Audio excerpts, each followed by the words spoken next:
Уақытым жоқ, қолым тимей жатыр, артынан жасайым. Осы сөздердің бәрі сіздердің өміріңізді бір мезетте жоқ қылып жіберуі мүмкін. Себебі уақыт бұл біздің қолымызда бар ең алтын нәрсе. Және уақытты кері әкелуге болмайды егер сен шын өмірде жүрсең. Және көбісі бұны түсінбейді.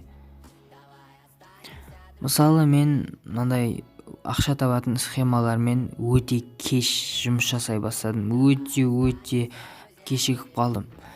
Мысалы, менен ерте бастаған адамдардың опыты да көп, олардың ақшасы да көп, ал менікі олардан аз,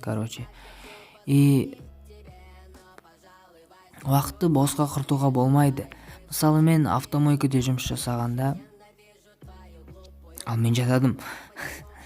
Мен автомойкада жұмыс жасағанда, мен ойлайтын, мен автомойкада қазір шығам, сосын үйге барам, менің басқа көп ақша тапқым келеді, бірақ басқа жұмысқа уақытым жоқ, басқа нәрсені іздеуге уақытым жоқ деп өзіміздің миымыз бізді алдайды сөйтіп. Ал бірақ уақыт табуға болады, себебі табатын адам уақытты табады. Зона комфорта дейтін болады. Бұл зона комфортадан сен шыққың келмейді ешқашан, бұл зонадан. Себебі бұл зонада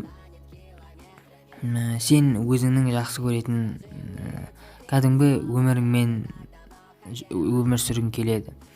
Мысалы, таңертең тұрдың, жұмысқа бардың, обедке келдің, сосын қайтадан жұмысқа кеттің, потом келдің, тамақ іштің, ужин, сосын ұйықтап қалдың. Осылай қайталай береді, және сен бұны өзгерткің келмейді. Бірақ неге?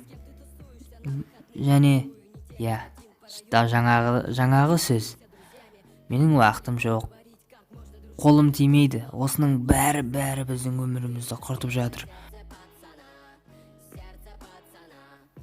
Себебі ерінуге болмайды. Бұл 21 ғасыр, қайдағы еріншектік. Қазір әр адам өзін ғана ойлау керек, тек қана өзін. Сондықтан бірдеңе жасағыларыңыз келсе, бір жақсы іспен айналысқыларыңыз келсе, онда дәл қазір баста, әзір бастамасаң. Ал егер уже бастасаң, онда жалғастыр. Барлығы сенде жақсы болады, мен саған сенем.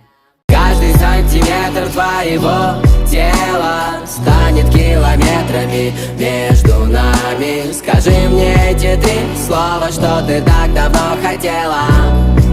Давай останемся друзьями. Каждый сантиметр твоего тела станет километрами между нами. Скажи мне